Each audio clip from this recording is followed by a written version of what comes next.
Kalian kalau macam-macam bakal melawan kepada ayah, nanti ku kubur di bawah ubin, di bawah keramik, di lantai bawah.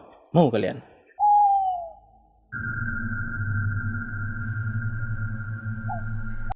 Halo, selamat datang di Cek Romi bersama saya Romi Irwandi. Inilah dia kisah misteri. Kejadian ini terjadi pada tahun 1967 hingga 1987 oleh sepasang suami istri bernama Frederick Walter Stephen West dan Rosemary West. Hal ini membuat Britania Raya atau kita kenal dengan Inggris Raya waktu itu sempat ketar-ketir nih guys. Bagaimana enggak ketar-ketir, hanya sepasang suami istri ini tapi dengan ulahnya, dengan pembunuhan yang keji dan kejam, sehingga Britania Raya waktu itu sempat kewalahan guys. Korban dari ulah kejahatan mereka ini semuanya adalah perempuan, dan disinyalir kejadian ini terjadi karena maniak dan obsesinya kepada seks gay. Fred ini lahir pada 29 September 1941 di Bickerton Cottage, Marshall, Herefordshire, Inggris. Nah, dia ini adalah anak pertama dari pasangan Walter Stephen West dan Daisy Hannah Hill dari keluarga miskin petani, guys. Fred ini menjadi kejam dan menjadi maniak seks ini ada alasannya. Karena ketika beliau masih berumur 12 tahun atau masih kecil, beliau sudah disuguhkan penampakan ayahnya melakukan skidipapop atau enak-enak dengan adiknya, guys. Tapi di luar konteks itu, apapun yang menjadi alasan untuk kita tidak dibenarkan menjadi seorang penjahat, geng. Dari pengalaman yang ia dapatkan ketika masih kecil di keluarganya, si Fred ini ketika remaja udah mulai melakukan aksi tidak terpujinya, geng. Pada tahun 1957, dia dengan agresif mulai mengganggu wanita dan anak perempuan yang ia objekkan sebagai sumber kesenangan untuk digunakan sesuai keinginannya, geng. Dan tiba-tiba mendekati dan membelai wanita tersebut.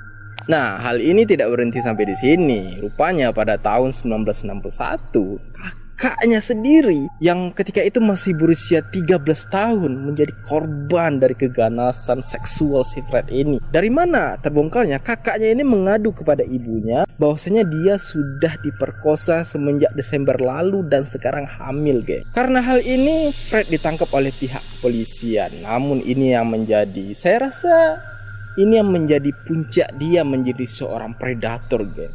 Ketika di persidangan, ibunya Fred ini malahan membela si Fred ini, sehingga Fred ini dibebaskan oleh pihak yang berwajib. Tetapi konsekuensi dari hal itu adalah Fred diusir dari rumahnya, geng. Nah, seperti judul yang kita angkat, Fred dan Rose. Sebelum si Fred ini menikah dengan Rosemary West, si Fred ini telah menikah dengan wanita lain, guys, yaitu dengan Catherine Rena Costello, atau kita panggil saja dengan Rena ya. Yang waktu itu masih berusia 21 tahun, tepatnya pada tahun 1962 di bulan September, guys. Namun, si Rena ini sudah hamil duluan, geng, ya, dengan pria lain. Waduh. Rupanya dia hamilnya, saya kira nih dengan si Fred nih hamilnya, rupanya dengan pria lain. Dan ditelusuri rupanya pria yang hamil ini adalah seorang sopir bus, guys. Tapi karena si Fred ini udah jatuh cinta banget, sudah kaulah segala-galanya di hidupku, maka Fred ini mau menerima Serena ini. Walaupun pada waktu itu Serena udah hamil duluan, tapi bagi si Fred ya masalah gitu. Nah, dari pernikahannya itu lahirlah dua orang anak yang diberi nama Charmaine, anak pertamanya yang tadi itu, dan Anna Marie. Namun seharusnya ketika kita menjadi seorang ayah, harusnya kita itu menjadi seorang sosok pelindung bagi anak-anak. Tapi ini kebalikannya, guys. Karena Fred ini udah sakit gimana ini ya. Malah dia dengan kasarnya menyiksa anak-anaknya tersebut, guys. Kemudian pasangan ini atau keluarga ini berkenalan dengan pengasuh keluarga Isaac McNeil. Melalui McNeil inilah mereka berkenalan dengan seorang yang bernama Anne McFall yang kali itu masih berusia 16 tahun, guys. Saya kasih bocoran. Anne McFall ini adalah menjadi salah satu korban dari keganasan Fred ini, guys. Makanya hati-hati kalian. Rupanya pernikahan Fred dengan Rena ini tidak berjalan dengan mulus, geng. Akhirnya si Fred ini mengaku berselingkuh dengan seseorang di luar sana. Nah, mendengar hal ini, Rupanya si Reina, istri si Fred ini nggak terima. Tapi sayangnya dia juga membalas dengan perselingkuhan, dan dia lakukan dengan seorang bernama John McLachlan. Nah, tetapi perselingkuhan si Reina dengan McLachlan ini diketahui oleh si Fred. Dan waktu itu si Fred melihat mereka berdua lagi berpelukan mesra. Dan ini membuat si Fred naik darahnya dan memukul si Reina itu, geng. Nah, melihat Reina dipukul dan ternyata selingkuhannya ini tidak terima, lalu membalas menyerang si Fred ini, geng. Udah tahu salah gitu, melawan juga. Tapi bagaimanapun memukul itu nggak dibenarkan ya, karena kekerasan rumah tangga itu tidak dibenarkan. Nah, akhirnya terjadilah perlawanan dan si Fred ini ditusuk dengan benda tajam dan akhirnya tidak mampu melanjutkan perlawanannya ketika itu, geng. Keluarga Fred ini kan tadi ada 3 orang perempuan ya, selain anaknya Fred tadi yang 2 tadi ya. Yakni ada Isa McNeil, McFall, dan juga istrinya si Fred, si Reina ya. Nah, pada tahun 1966, Fred mulai menunjukkan dominasi dengan 3 wanita ini. Selain berlaku kejam dan juga sering marah-marah nih, Fred menyuruh istrinya untuk dijadikan seorang pekerja seks komersial. Tidak hanya istrinya, kedua orang wanita ini juga menjadi lampiasan dengan kekejaman seks oleh Fred. Dikarenakan perlakuan Fred ini udah di luar batas kemanusiaan, akhirnya siapa yang tahan disiksa terus-terusan, geng. Akhirnya yang 3 orang ini melakukan perencanaan untuk kabur dari si Fred. Nah, rupanya si Reina ini menelpon McLachlan atau pacarnya tadi untuk membantu supaya dia bisa kabur dari si Fred. Nah, akhirnya mereka menyusun rencana pelarian dengan sangat ciamik, dengan sangat rapi supaya agar si Fred ini nggak ketahuan, nggak tahu dari si Fred. Tapi kata pepatah ini ya, menggunting dalam lipatan. Yang namanya pengkhianat itu ada di mana-mana. Rupanya McFall ini ya, dia itu berkhianat, geng. Dari 3 orang ini McFall ini berkhianat. Setelah diselidikin kenapa dia berkhianat, rupanya McFall ini menaruh hati dengan si Fred ini. Tapi saya masih bingung kenapa dia sampai jatuh hati sama orang ini ya. Nah, si McFall ini memberitahukan rencana pelarian diri yang akan dilakukan istrinya, geng. Akhirnya terjadilah keributan karena si Fred ini tahu nih kan, wah, istri saya mau larikan diri nih. Akhirnya terjadilah pertengkaran yang sangat dahsyat yang membuat Fred berkata dia akan membunuh si Reina ini. Kalau sempat kau datang lagi, aku bunuh kau. Nampak sama aku, habis kau. Akhirnya si Reina ini berhasil kabur ya dari situasi itu. Akhirnya si Reina ini berhasil kabur dari si Fred. Namun kedua anaknya, Sherman dan juga Anna Mary ini masih tinggal bersama Fred. Nah, kalian tahu kan, naluri dari seorang ibu itu, walaupun bagaimanapun keadaannya, bagaimanapun kesusahannya, naluri seorang ibu tetap akan mencintai, menyayangi anak-anaknya. Oleh karena itu, si Reina ini tetap rutin menjenguk dan menjumpai anak-anak yang bersama si Fred ini, tapi tanpa sepengetahuan Fred. Nah, setelah kejadian itu, ya Anna McFall dan Fred tinggallah serumah, kan? Pada Juli 1967, yang waktu itu masih, ya Anna McFall ini masih berusia 18 tahun dan sedang keadaan hamil. Gimana enggak udah serumah gitu kan? Tentu hamil. Dan tiba-tiba menghilang. Namun mayatnya ditemukan sudah termutilasi pada Juni 1994 di tepi ladang jagung antara Mark Marcel dan Kempley. Udah saya bilang, orang nih parah, tetap juga mau sama dia, berkhianat lagi kan, akhirnya dipotong-potong kau, mati gitu. Oke, sekarang kita masuk ke inti ceritanya, pertemuan dengan Rosemary Letts, sehingga kelakuannya ini makin parah. Oke, pertama kali Fred bertemu dengan Rosemary Letts ini pada awal 1969, tak lama setelah ulang tahun Rosemary yang ke-15 tahun. Waduh, suka daun muda juga rupanya. Yang awalnya Rosemary ini merasa jijik, ya gimana enggak orang tua deketin dia gitu kan. Dia itu merasa jijik kepada Fred, tapi ya, si Fred inilah ya gigih gitu untuk mendapatkan hati Rosemary ini. Ya. Akhirnya dipepetnya terus, dipepet. Ya. Akhirnya luluh juga nih hati Rosemary ini kepada si Fred. Gitu. Tetapi hubungan mereka berdua, si Fred sama si Rose ini ditentang oleh keluarga mereka. Keluarga mereka nggak ngasih restu seperti aku dan dia. Aduh. Canda. Nah, akhirnya karena tidak direstui, si Fred ini mengeluarkan jurus maut sebelah babanya. Akhirnya si Rose ini hamil, geng. Dan dampak dari itu, Rose ini diusir oleh ayahnya sehingga jadilah mereka tinggal seatap, geng. Pada tanggal 17 Oktober 1970, Rose melahirkan anak pertama mereka, seorang putri diberi nama Heather. Nah, setahun berselang, tepatnya pada 24 Juni 1971, Fred ditangkap pihak berwajib dengan kasus pencurian ban, mobil, dan cakram pajak. Maksud saya pencurian ban mobil dan cakram pajak. Aneh orang. Udah ngebunuh, mencuri lagi. Emang nggak ada nih sedikit pun orang. Dia didakwa dengan hukuman selama 6 bulan penjara, guys. 6 bulan setengah. Nah, selama penahanan si Fred ini, dia kan ada 3 anak tadi tuh. Maka ketiga anaknya ini diasuh oleh si Rosemary ini, yang waktu itu masih berumur 17 tahun. Nah, selama berada di dalam pengasuhan si Rose ini, ketiga putrinya ini yakni Charmaine, Anna Marie, dan Heather Ann ini sering mendapatkan kekerasan dari Rose. Pantesan berjodoh mereka. Sama-sama suka gelut rupanya. Bahkan salah satu bentuk kekerasan yang diterima anaknya tersebut adalah salah satu ini dialami oleh Charmaine. Dia ini ditelanjangi dengan tangan terikat ke belakang. Mau diapain gitu loh kan? Dan si Rose ini berdiri di sampingnya ini pakai sendok kayu nih. Mau diapa-apa, mau disodok gitu. Nah, tidak berhenti dari situ, Charmaine yang sering disiksa oleh si Rose ini, dan ya sama kedua saudara ini akhirnya tidak tahan lagi dan melakukan pembangkangan dan perlawanan terhadap Rose, geng.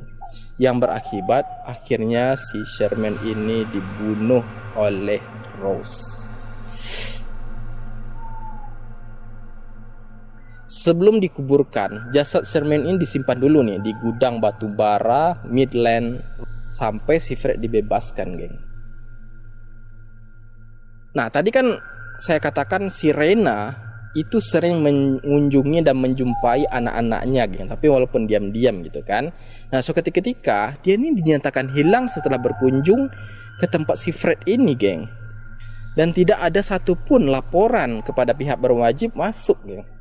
Sehingga suatu waktu Rena sudah ditemukan dalam keadaan tidak bernyawa dengan pipa besi ditemukan di tubuhnya, geng.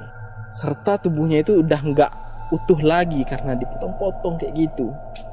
Udah dibunuh, dimutilasi lagi. Kejam banget nih orang. Nah, si Rose ini tak lama setelah itu akhirnya melahirkan anak keduanya. Dan si Rose ini mulai bekerja sebagai PSK atau pelacur di lantai atas rumah. Dia kan rumahnya ada tingkat nih. Tingkat bawah itu untuk mereka, tingkat atas untuk jualan. Tapi yang bikin mirisnya ini, si Fred ini ikut-ikutan mempromosikan jasa pelacuran istrinya ini, geng. Emang gak ada otak. Pada tahun 1977, ayah Rose ini datang untuk merestui pernikahan. Mungkin dia berpikir nih, merestui lah anakku ini ya. Ya gimana pun dia anakku ya. Walaupun pilihannya salah gitu kan, tapi ya gak apa-apa lah. Tapi setelah sampai di kediaman si Rose dan si Fred ini, akhirnya ayahnya mengetahui nih, si Rose ini bekerja sebagai seorang PSK. Tapi sebagai seorang ayah, dia gak marah loh. Malahan ikutan memakai jasa anaknya untuk ditidurin. Lu bayangin aja deh, ayah kandung pakai anak ya. Aku enggak deh. Nah, kekerasan demi kekerasan terus dilakukan kepada anak-anak mereka, geng. Hingga Heather dan adik laki-lakinya memilih untuk kabur dan tinggal di rumah teman-temannya. Tapi mungkin nih agak bodoh juga ya Heather dan adiknya ini ya. Namun disayangkan mereka ini kembali pulang ke rumah, geng. Dan ya lu tau lah ya kan, udah kabur, datang lagi pelepang, habis dihazab.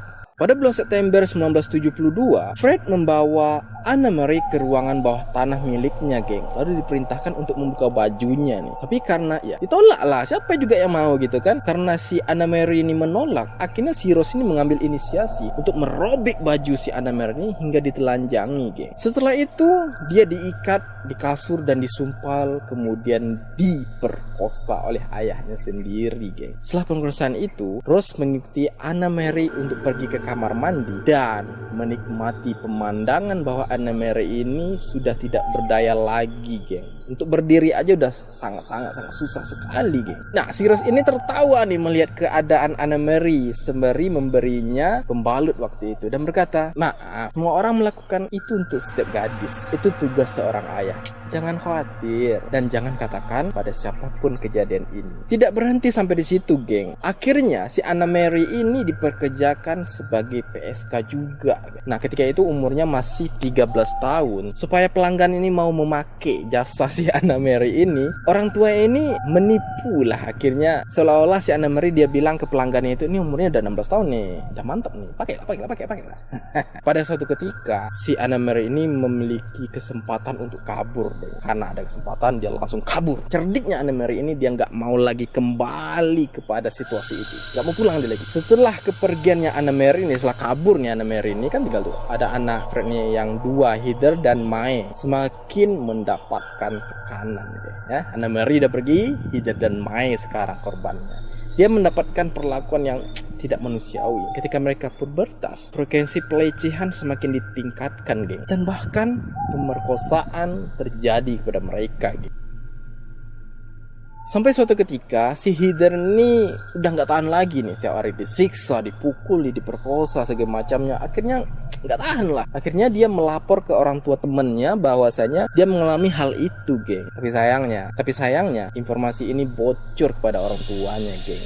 Akhirnya you know lah ya, si Heather ini dibunuh dan mayatnya dikubur di bawah teras, gitu. Namun setelah itu Rose dan Fred ini mengaku kepada tangganya bahwasanya Heather ini melarikan diri dari rumah, gitu. Ya seolah-olah Heather ini anak nakal lah. Setelah mereka berdebat dengan mereka, ya terjadi seperti itulah ya, seolah-olah cuci tangan. Nah, setelah kejadian ini, tidak lama setelah kejadian ini, kalau anak-anaknya mulai membantah, mulai membangkang, mulai ada perlawanan, maka akan ada lelucon yang disampaikan oleh Fred si Rose ini. Apa kata mereka? "Kalian mau berakhir seperti Heather di bawah teras itu?" Mau. Pada Mei 1992, Fred meminta putrinya yang masih berusia 13 tahun bernama Louise-nya, ini ada putrinya lagi nih ya, untuk membawa beberapa botol minuman ke sebuah ruangan lantai pertama di rumah mereka. Tapi apa yang terjadi? Diperkosa. Nah, anehnya pas Louise ini melapor kejadian ini kepada maknya, kepada si Rose ini, apa kata si Rose? Paling kau yang goda-goda bapak kau, patutlah kau dihantamnya.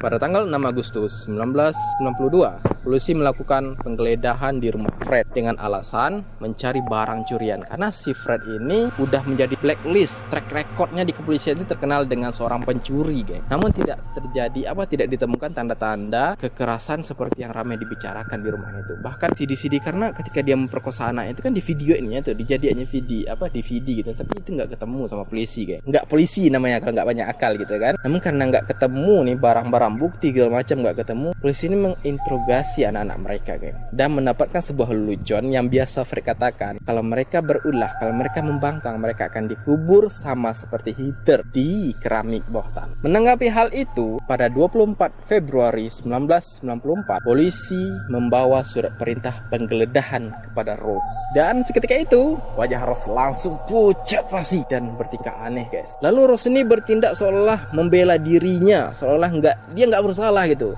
Dia cuma seorang istri yang takut kepada suaminya. Suaminya lah yang salah. "Saya nggak berani melawan, Pak.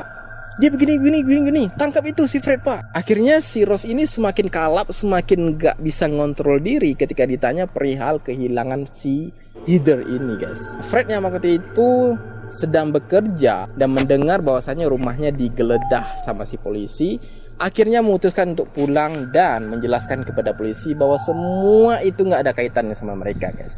Dan lelucon Heather itu hanyalah sampah, nggak ada itu cuma lelucon aja biar mereka takut, Pak, gitu kan. Nah, karena mereka dendam akan dakwaan pemerkosaan terhadap mereka tempo lalu. Akhirnya pada malam harinya polisi atau penyidik pergi dari rumah atau meninggalkan lokasi. Tapi polisi ini nggak tinggal diam nih, ditinggalinya beberapa anggotanya untuk tetap menjaga lokasi yang dibilang yang sering diucapkan sama mereka tuh, tempat kuburan si Heather ini guys. Pada dini hari keesokan harinya, Fred berkata kepada Stephen, anaknya ada namanya Stephen, dah banyak anaknya, untuk menjual rumah dan menjaga mamaknya ini guys, menjaga si Rose ini. Mungkin dia udah ada perasaan, ini aku ketangkap nih, pasti ketangkap. Benar saja, pada pukul 11:15 pagi itu, Fred mengakui segala perbuatannya kepada pihak kepolisian karena telah membunuh putrinya guys. Dia mengaku mencekik Heather dan memutilasinya lalu menguburnya guys. Nah, setelah dia mengakui itu, si Fred ini berusaha nih untuk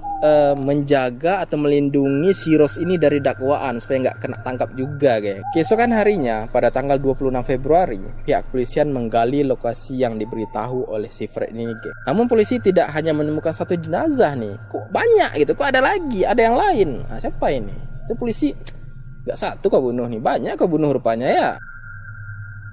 Akhirnya karena ditemukan lebih dari satu jenazah, satu kerangka, maka si Fred ini diinterogasi oleh pihak kepolisian dan Fred ini mengakui bahwasanya ada 9 lagi pak, ada 9 lagi nih pak, ampun lah pak, ada 9 lagi pak. Dan kemudian Fred ini dipenjara dan dituntut hukuman mati. Namun pada 1 Januari 1995, sebelum eksekusi mati itu dilaksanakan, Fred melakukan bunuh diri guys. Nah, ingat si Rose tadi kan, si Rose ini kan udah dibela nih sama si Fred agar terlepas dari gugatan. Si Fred ini udah mati-matian nih, si Rose nggak ada kaitannya, ini aku aja sendiri nih. Akhirnya si Rose ini ditangkap oleh pihak berwajib geng pada 20 April 1994 dengan dakwaan pemerkosaan gadis berusia 11 tahun dan penyerangan terhadap bocah berusia 8 tahun geng. Akhirnya hakim memutuskan hukuman yang cukup berat kepada Rose dengan penjara seumur hidup tanpa ada celah sedikit pun si Rose ini mendapatkan pembebasan bersyarat. Awalnya Rose ini dipenjara di HMP Brazzaville sebagai tahanan kategori A.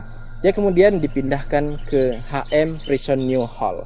Nah, kalian kalau mau kepo-kepo gitu kan, mau lihat mana nih si Rose ini jitak apa gila ke sana. Oke kan, sekarang cukup itu aja untuk kisah kita hari ini. Tunggu dan nantikan lagi kisah-kisah menarik dari Cek Romi. Dan terus dukung, kalau kalian suka dengan konten ini silahkan subscribe, like, dan komen. Kalian boleh request apa saja. Dan kalau misalnya ada kekurangan, bang harusnya begini, kalian silahkan komen aja, kasih tahu kami, sehingga kami dapat memperbaiki dan menyajikan hal-hal terbaik kepada kalian semuanya. Terima kasih, saya Romi. Goodbye. Assalamualaikum warahmatullahi wabarakatuh.